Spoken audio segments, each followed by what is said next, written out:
En el corazón palpitante de Santo Domingo se alza un monumento que parece abrazar el cielo con su luz. Es el Faro a Colón, un poema de piedra y luz que narra una historia de sueños, fe y sacrificios. Este es el relato de un anhelo nacido hace más de un siglo que sobrevivió las tormentas del tiempo para convertirse en un legado eterno. El Faro a Colón es más que piedra y luz.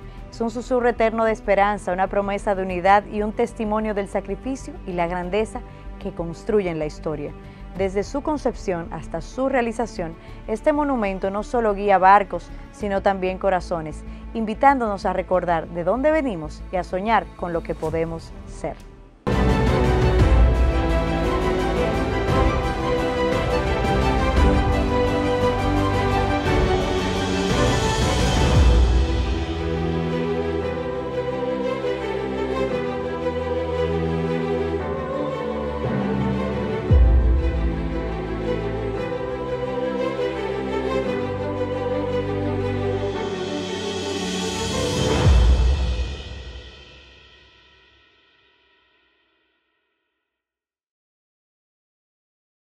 La historia del Faro a Colón comenzó a tejerse en el siglo XIX, cuando el deseo de rendir un tributo monumental a Cristóbal Colón se encendió en el corazón de intelectuales y líderes de América Latina. Fue en 1923, durante la Conferencia Panamericana, que se decidió que Santo Domingo, la ciudad primigenia del Nuevo Mundo, sería el escenario perfecto para su construcción. La epopeya del vuelo panamericano pro Faro a Colón se erige como uno de los episodios más significativos en la historia de la aviación latinoamericana, particularmente la caribeña.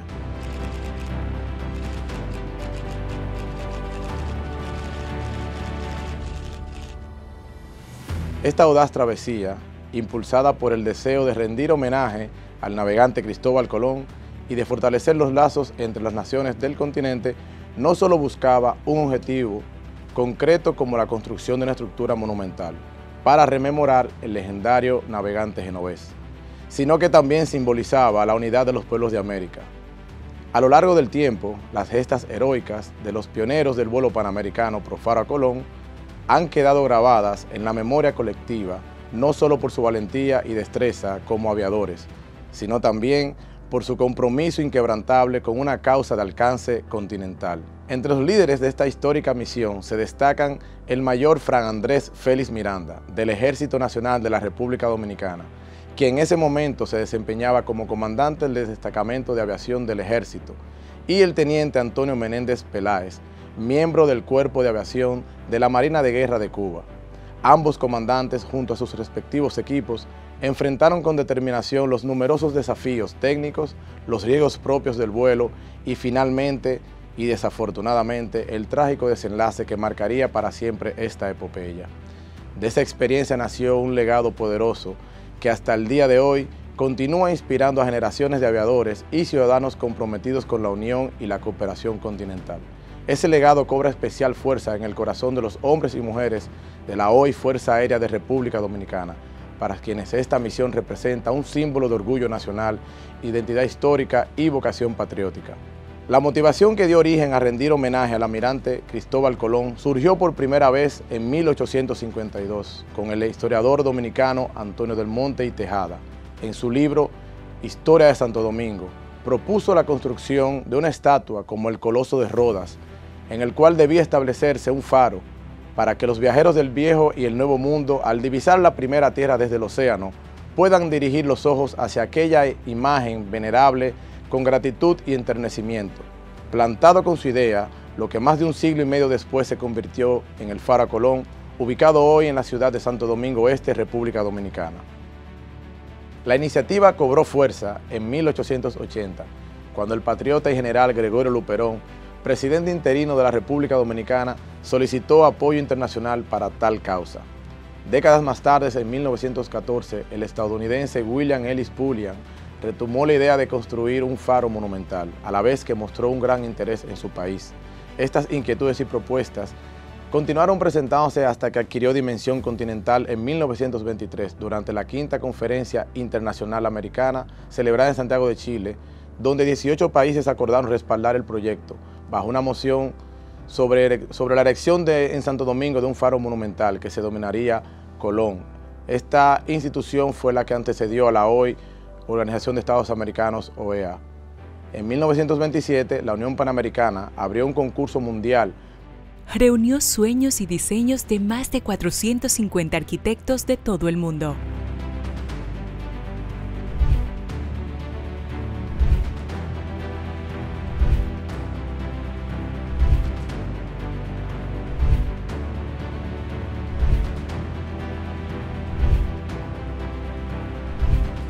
El ganador, Joseph Ligliff.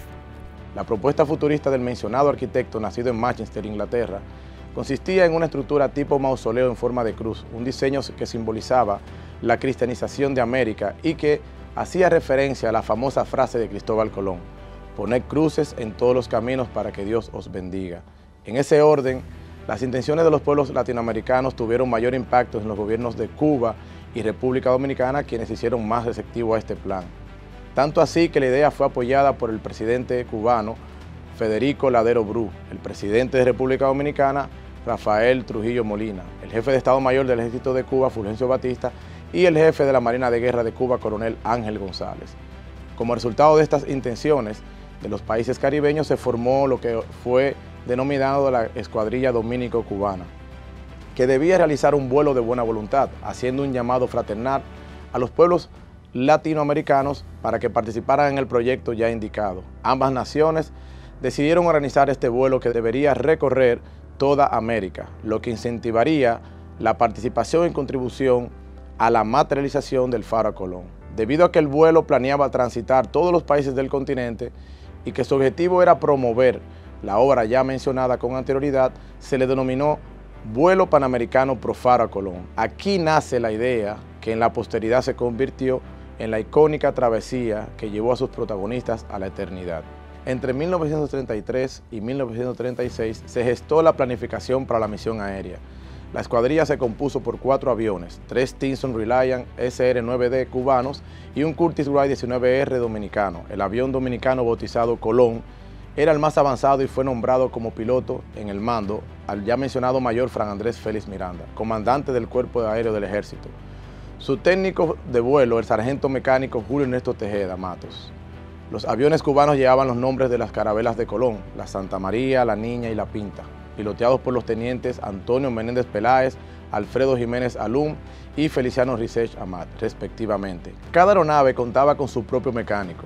A bordo de la Santa María viajaba el destacado periodista cubano Ruy de Lugo Viña Quintana, quien fue designado para cubrir las incidencias de la travesía y las crónicas de esta, mientras que como técnicos mecánicos fueron escogidos Roberto Medina, Manuel Naranjo y Pedro Castillo. Ya recorriendo el 10 de octubre de 1936 se define como la fecha establecida para la salida de los aviones cubanos hacia Santo Domingo, donde se unirían a la nave dominicana para conformar la ya referida Escuadrilla Panamericana e iniciar el vuelo para el 12 de octubre, coincidiendo con el día en que llegaron los españoles en sus carabelas al Nuevo Mundo, en el 1492. Un accidente sufrido por la Niña, la cual se accidentó durante el aterrizaje en el aeropuerto Rancho Boyeros, hoy llamado José Martí, en La Habana, Cuba. Esta quedó inutilizada, lo que obligó a la compra de otra aeronave que llevó el mismo nombre, situación que obligó a postergar la fecha de inicio hasta el 12 de noviembre. Este dato lo confirma Fran Augusto Félix Sánchez, paz descanse, que es el hijo mayor de Fran Félix Miranda, en un conversatorio realizado con mi persona el 30 de octubre del 2017. Otros autores han plasmado en sus escritos sobre esto, sin embargo, no existen registros oficiales o documentados para confirmar la veracidad de este dato. Se ha dicho también que la razón por la cual el vuelo se pospuso fue a razón de que había un brote de fiebre amarilla en Sudamérica. El dato no ha sido sustentado por completo, a pesar de que sí se ha confirmado la noticia de casos de enfermedad contagiosa en Asunción, Paraguay, para esa fecha.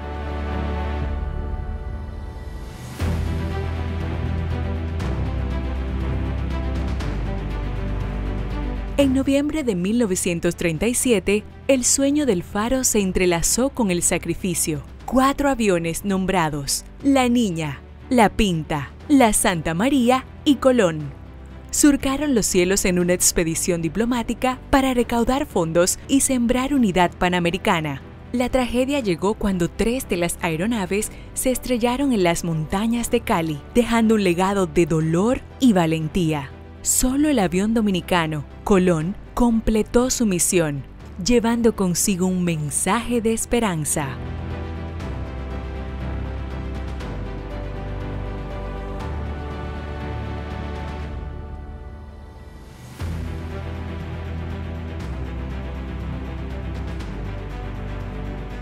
El 29 de diciembre, al salir de Colombia rumbo a Panamá, los 3 aviones cubanos se estrellaron en los farallones de Cali, en Colombia.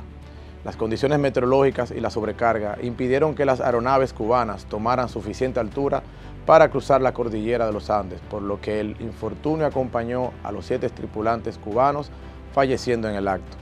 El avión cubano, que volaba a mayor altitud, logró llegar ileso a Panamá. Su piloto, el mayor Franfélix Miranda, junto a su mecánico Ernesto Tejeda Matos, conoció la fatídica noticia al aterrizar. El dolor fue inmenso. Los cuerpos de los aviadores fueron luego repatriados a Cuba, donde realizaron solemnes actos fúnebres. El lugar del accidente fue en el corregimiento de Felidia, Valle del Cauca, a unos 12 kilómetros de Cali, Colombia. Se convirtió en un sitio memorial, tanto así que en el 2015 se erigió un monumento conmemorativo bautizado como Las Naves del Almirante, como homenaje eterno a los héroes caídos. El 17 de enero de 1938, los restos de los aviadores del vuelo fueron recibidos en La Habana, a bordo del buque de guerra Patria. Más de 200.000 personas acompañaron el cortejo fúnebre hasta el Capitolio Nacional. Fueron declarados héroes nacionales de Cuba y condecorados póstumamente con la Orden Juan Pablo Duarte por el gobierno dominicano. Al funeral asistieron el presidente, demás miembros del gobierno y el cuerpo diplomático acreditado en Cuba. Fueron exhumados en el Panteón Militar del Necrópolis Cristóbal Colón, ubicado en Vedado, La Habana.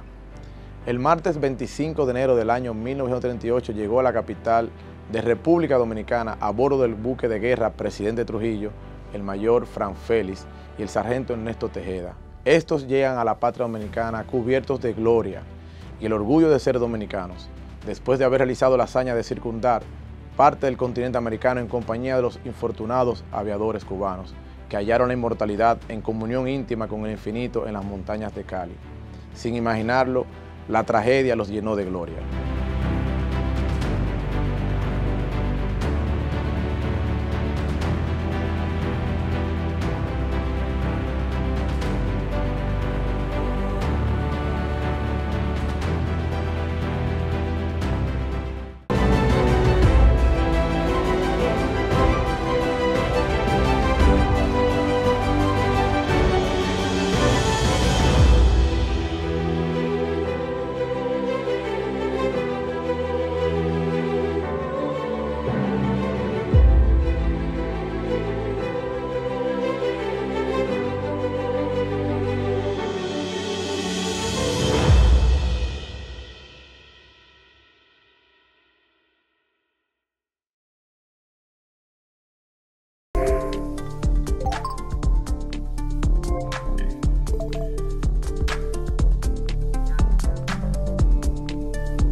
En una época en que volar era un desafío reservado para los más valientes, un grupo de pioneros del aire se alzó con un propósito: unir a las naciones del continente a través del cielo. Fue entonces cuando 2 hombres, guiados por el coraje y la visión de una América unida, se convirtieron en protagonistas de una de las travesías más memorables de la aviación latinoamericana.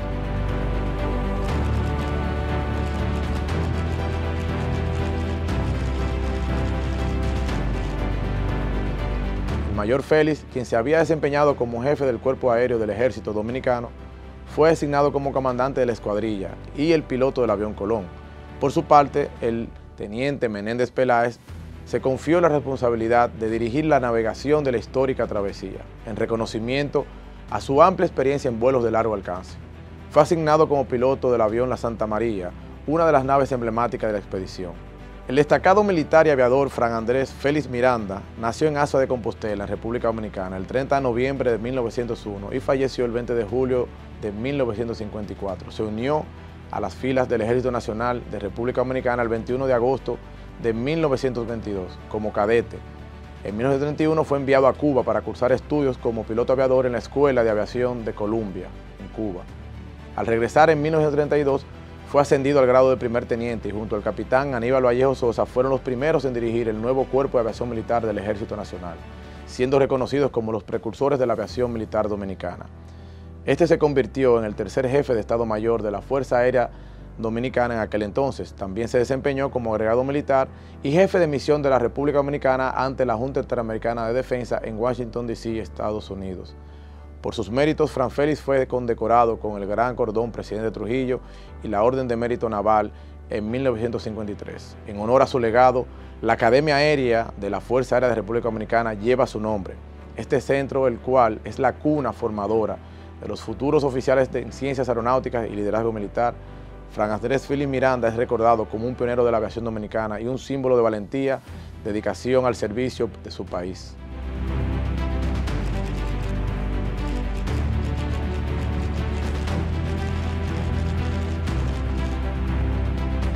Antonio Menéndez Peláez nació el 4 de diciembre de 1902 en Santa Eulalia de Riberas, en Asturias, España. Siendo niño fue naturalizado cubano y emigró a Cuba, acompañando a su padre a los 14 años, radicándose en la provincia de Cienfuegos.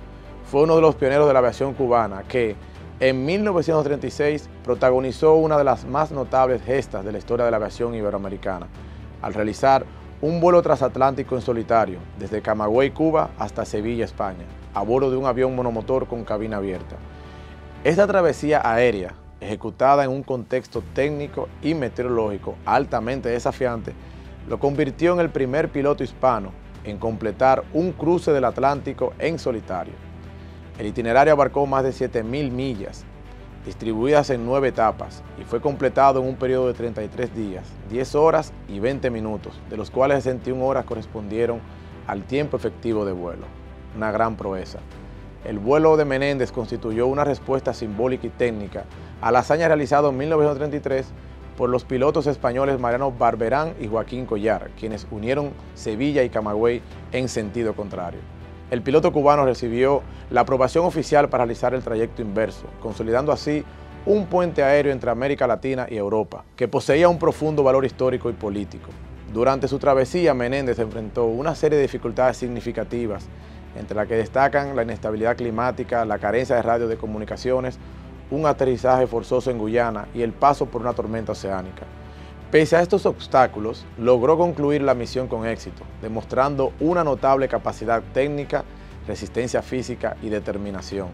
A su llegada a Sevilla, fue recibido con honores por el gobierno de la Segunda República Española, que lo condecoró en reconocimiento a su mérito. Posteriormente, al regresar a Cuba, recibió un cálido homenaje y fue distinguido con varias condecoraciones, entre ellas la Orden Carlos Manuel de Céspedes, además de ser ascendido al grado de primer teniente. El trayecto aéreo de Antonio Menéndez Peláez constituye un hito significativo en la historia de la aviación cubana y un valioso referente en el desarrollo de la aviación transatlántica durante la primera mitad del siglo XX. Su legado sigue vigente como testimonio de la capacidad de innovación, el valor individual y la voluntad de estrechar vínculos entre naciones a través de la aviación. Producto a esta remarcable experiencia de haber realizado dicha travesía transatlántica, al teniente Menéndez se le designó como líder de la navegación para el vuelo panamericano. Sin dudas, ya se había convertido en un héroe adelantado al vuelo. En los cielos del continente americano, donde el viento marcaba el rumbo de los valientes, una nueva hazaña se preparaba para desafiar los límites del tiempo y la distancia. Era el amanecer de una travesía que pondría a prueba la pericia, la resistencia y el espíritu de 3 hombres decididos a escribir su nombre en la historia de la aviación latinoamericana. Un vuelo que no solo cruzaría fronteras geográficas, sino también las fronteras del coraje humano. Hay algo interesante que quiero destacar, y es que el 12 de octubre de 1940 se elevaron el capitán de fragata Óscar Rivera Ortiz, teniente Juan de Dios Ríos Montenegro y marinero mecánico Francisco Medina Pérez en un avión Howard DGA-8 de la Marina de Guerra Constitucional de Cuba, como 3 nuevos retadores del aire, dando comienzo a la gran jornada que culminaría el 15 de febrero de 1941, cuando retornan a su país después del extraordinario y exitoso esfuerzo, con importante información técnica y científica, además con el orgullo de ver pintadas en su aeronave las enseñas patrias de todos los países visitados del continente americano y el Caribe. 4 meses y 3 días estuvieron soportando depresiones atmosféricas, tormentas severas, la naturaleza bruta de la orografía suramericana e innumerables obstáculos más que tuvieron que afrontar. Un vuelo que cubrió casi 30.400 kilómetros en 200 horas de vuelo, con 88 aterrizajes a través de las 20 repúblicas y 2 posesiones visitadas, de la América de los años 40 del pasado siglo. El vuelo fue un rotundo éxito, patrocinado por la referida Marina de Guerra Constitucional de Cuba y las estaciones de radio comercial CMQ y La Coco. En una de las paradas planificadas de su travesía, los aviadores cubanos realizaron un emotivo homenaje en Cali, Colombia, en memoria de sus compatriotas caídos en aquel trágico vuelo panamericano de 1937. En un gesto de profundo respeto, Óscar Rivera y sus compañeros se dirigieron hasta Felidia, lugar donde ocurrió el accidente que marcó aquel vuelo histórico, para depositar ofrendas florales, rendir tributo a los 7 valientes que perdieron la vida en aquella misión. Tras luego de 3 años, estos compatriotas cubanos honraron el sacrificio de aquellos que se estrellaron un 29 de diciembre de 1937, en su intento por completar una ruta panamericana que buscaba estrechar lazos entre los pueblos del continente con una misión de buena voluntad. Aquel trágico desenlace quedó grabado en la memoria colectiva de la nación cubana. Este nuevo vuelo no solo sirvió para rescatar el prestigio de la aviación cubana, sino también para revitalizar el legado de aquellos pioneros que, con coraje y visión, emprendieron un recorrido continental con el noble propósito de llevar un mensaje de unidad y colaboración entre las Américas, en el marco de un proyecto para erigir un monumento al almirante Cristóbal Colón. El gesto de rendir homenaje en el sitio del accidente no solo enaltece la memoria de los caídos, sino que refleja los valores que impulsan esta travesía: resiliencia, liderazgo, compañerismo y un profundo orgullo nacional. Los tripulantes lo denominaron el 54 Teniente Menéndez, ya que era el número de ficha que tenía el Santa María, piloteado por el Teniente Antonio Menéndez Peláez durante el vuelo panamericano. La nave dominicana que sobrevivió al siniestro del vuelo panamericano se convirtió en un símbolo de identidad y orgullo para la Fuerza Aérea de República Dominicana. Más que una aeronave, el avión Colón representa la valentía, la resistencia y el espíritu indomable de una nación que aspiraba a ser reconocida entre las potencias aeronáuticas del continente en aquella época. Con su potente motor y diseño moderno, esta legendaria máquina surcó los cielos con dignidad, llevando la bandera tricolor y dejando una huella imborrable en la historia dominicana. Fue protagonista de una gesta memorable, el desafiante cruce de los Andes, una hazaña lograda gracias al coraje y la destreza del mayor Fran Andrés Félix Miranda y el sargento técnico Ernesto Tejeda Matos, quienes se consolidaron como héroes de la aviación caribeña. Hoy el Colón se exhibe con orgullo en la base aérea de San Isidro en Santo Domingo Este, como un legado tangible que continúa inspirando a generaciones de aviadores. Más que un hito técnico, proyectó a la República Dominicana y nos puso en el mapa de la aviación latinoamericana. Esta icónica aeronave sigue viva en la memoria colectiva, recordándonos que el espíritu dominicano no deja de elevarse. En el contexto de una aviación regional forjada por gestas heroicas, el vuelo panamericano, comandado por el mayor Fran Félix Miranda, fue no solo una proeza técnica, sino también un acto cargado de simbolismo. Al igual que el histórico cruce de Charles Lindbergh y su trayecto, quedó inscrito en los anales de la historia, aunque marcado por la tragedia. Actualmente restaurado y adornado con los escudos de los países visitados, el Colón representa un legado inmortal. En sus alas vive la memoria de una época heroica y la promesa de que el valor, la unidad y el deseo de volar alto seguirán guiando el rumbo de la nación. Su historia honra a quienes lo tripularon e inspira a quienes desde tierra firme sueñan por conquistar el cielo. Hoy, el resplandor del faro a Colón no solo ilumina el horizonte de Santo Domingo, sino también la memoria de aquellos que soñaron con unir a las Américas desde el cielo. Sus nombres, grabados en la historia, nos recuerdan que los ideales más altos nacen del valor, la fe y la perseverancia. Así, el vuelo panamericano pro Faro a Colón trasciende el tiempo como un símbolo eterno de hermandad y esperanza. Una luz que aún hoy sigue guiando el espíritu de los que se atreven a volar.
El 14 de abril de 1948, el presidente Rafael Leónidas Trujillo dio inicio a la construcción del faro, con un acto simbólico que prometía modernidad y poder atómico desde sus cimientos, marcando un momento de ilusión en la historia del proyecto. Sin embargo, décadas de desafíos financieros y políticos suspendieron su progreso, dejando el sueño en pausa.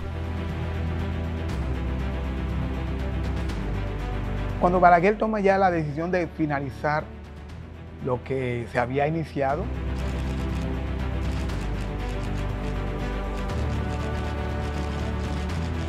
el proyecto de Josely Griff era muy amplio, abarcaba mucho, entonces a nivel económico era mucho más costoso. Entonces Balaguer designa a Teófilo Carbonell para hacer una reducción al proyecto inicial de Josely Griff, para a nivel económico sea mucho menos costoso.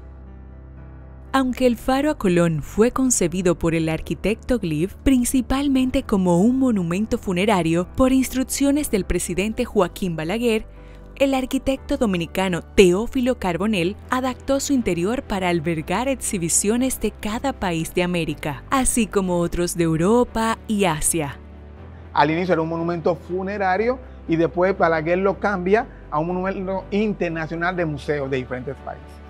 Y lo que simboliza es el cristianismo. Sabes que el proyecto de Colón al inicio era propagar el cristianismo, por eso él va a buscar apoyo con los reyes católicos que profesan la fe católica para propagar el cristianismo. Por eso el monumento, al tener forma de cruz, es un monumento religioso y del cristianismo, que fue traído a nuestro país por los europeos. Tras muchos años de espera, la construcción del monumento comenzó formalmente en 1948, aunque sufrió interrupciones. Fue retomada en 1986 por la orden del presidente del momento, Joaquín Balaguer, bajo la dirección técnica del arquitecto Teófilo Carbonell, junto a la asistencia del ingeniero William Reed. Finalmente abrió sus puertas, 140 años después de la iniciativa, en el gobierno de Joaquín Balaguer, en 1992, al conmemorarse el 5º centenario del primer viaje de Colón. Más de 50 naciones se reunieron para celebrar no solo el descubrimiento, sino también la perseverancia y el esfuerzo colectivo que hicieron posible este monumento. Con la presencia y bendición del Papa Juan Pablo II, se abren las puertas de esta inmensa estructura religio-cultural. La bendición del Papa para este monumento fue algo maravilloso a nivel religioso. Saben que el Papa, creo que es el único Papa que no ha visitado históricamente y vino para esa gran conmemoración venir la máxima autoridad de lo que es la Iglesia Católica para un país súper religioso como nosotros y que profesa la fe católica fue algo positivo 100%.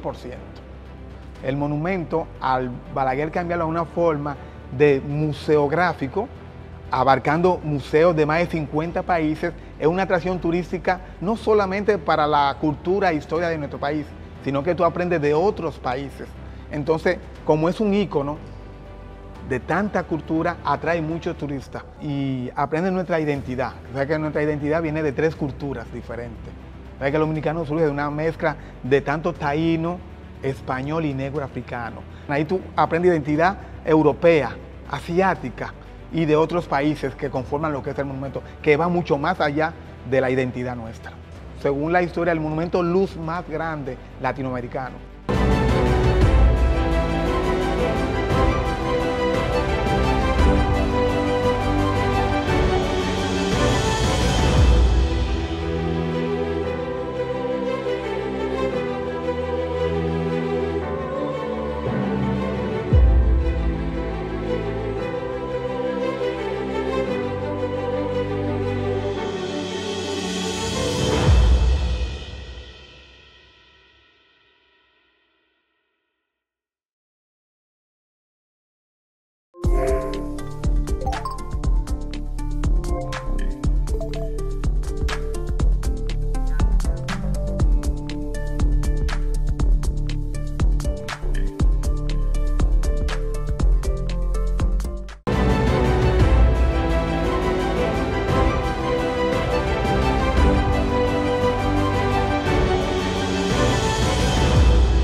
El Faro a Colón presenta un diseño arquitectónico funcionalista y monumental, caracterizado por su forma de cruz que simboliza la llegada del cristianismo al Nuevo Mundo. Construido en hormigón armado, su estilo austero resalta más por su escala y propósito que por detalles ornamentales. Este enfoque sobrio refuerza su carácter de homenaje histórico, mientras que su iluminación proyecta un espectáculo visual único. Desde los cielos se puede contemplar como una cruz en el camino.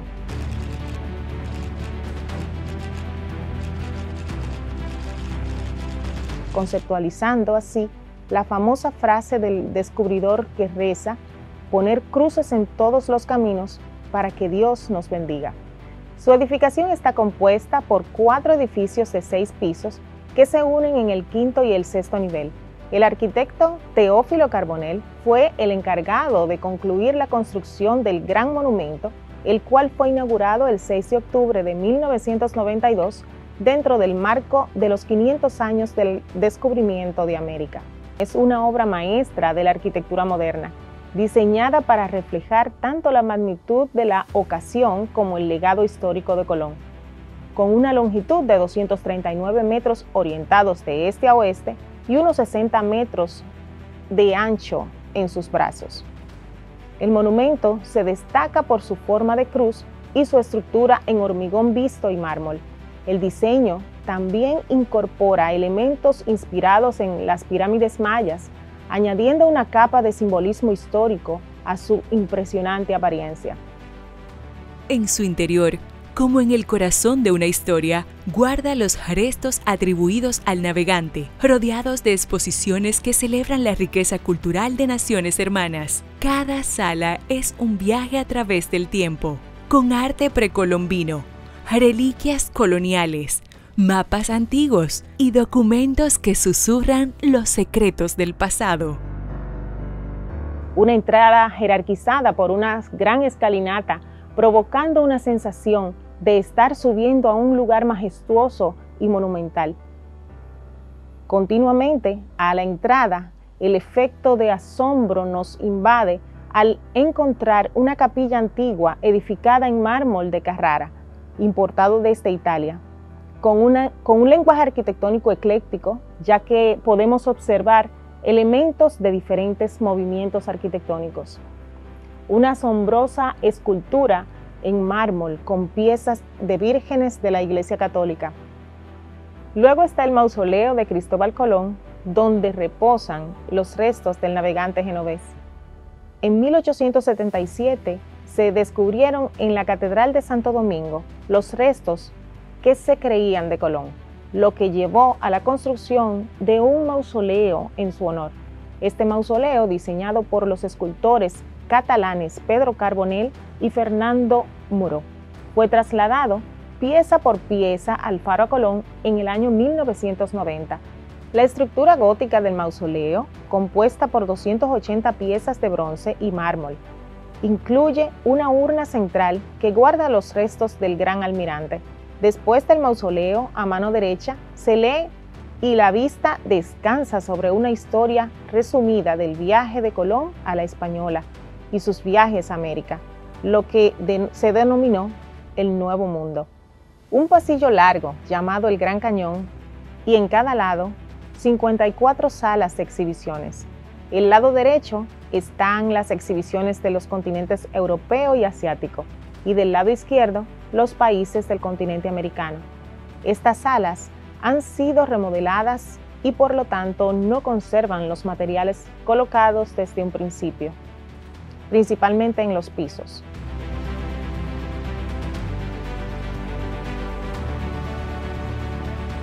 Hoy, el Faro a Colón se alza como un puente entre el pasado y el futuro, un lugar donde la historia se convierte en luz. Más que un monumento, es un museo vivo, un mausoleo que atesora la memoria y un faro que guía a quienes buscan comprender nuestra identidad compartida.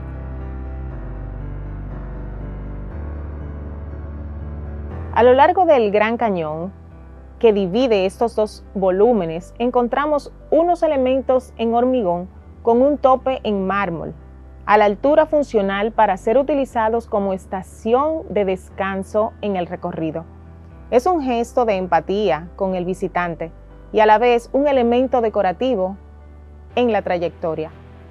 La iluminación dentro de las salas de exhibición es, en un principio, de concepto precolombino, lo que guarda una relación con la función del espacio, pero con el tiempo han sido renovadas y sustituidas por técnicas de iluminación de vanguardia, con focos dirigidos al lienzo o la composición expuesta. Las puertas de más de 5 centímetros de espesor, en madera preciosa, con un tallado profuso y un diseño espectacular, con tiradores antiguos que evocan la época colonial.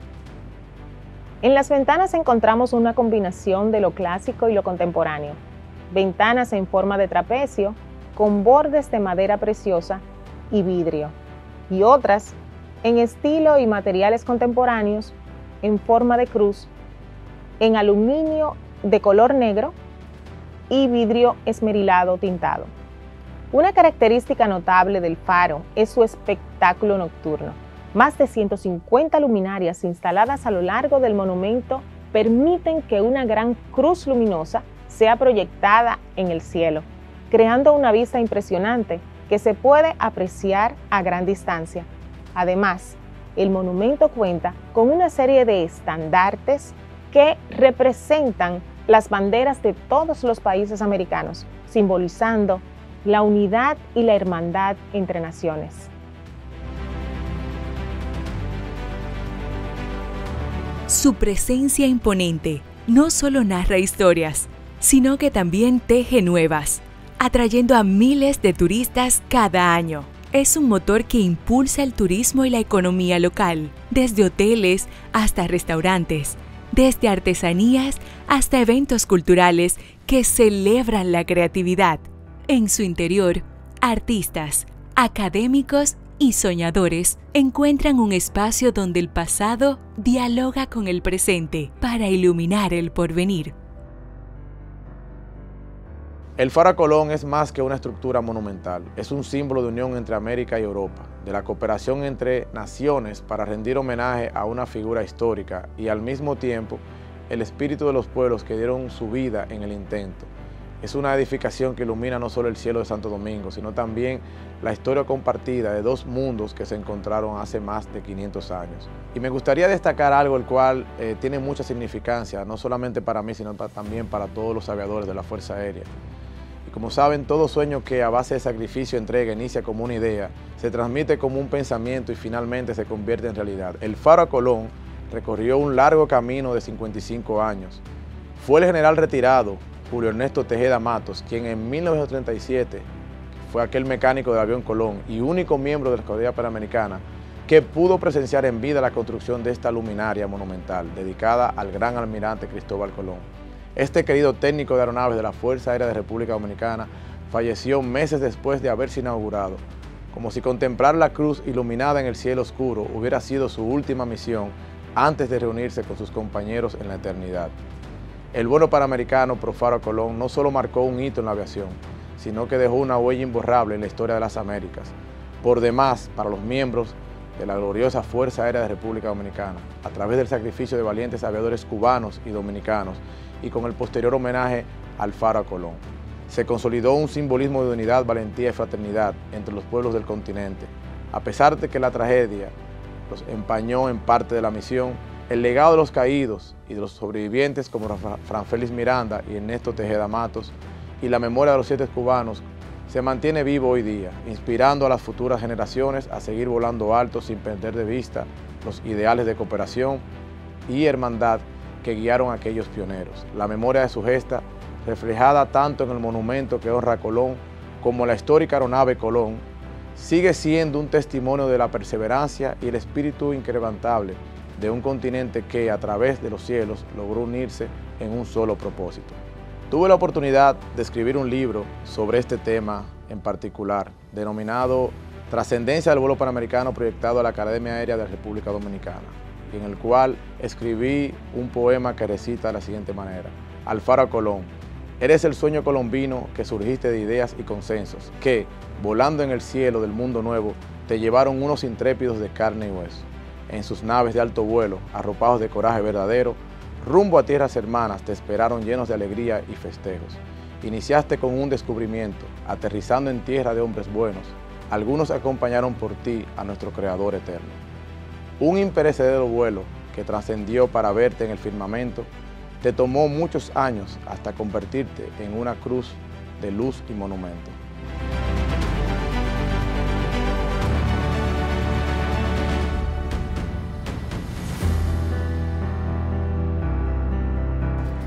Nuestra historia nos hace trascender. Sin lugar a dudas, el tener la oportunidad de conocer más sobre el Faro Colón nos edifica. Les invitamos a seguir sintonizándonos en ProDominicana TV.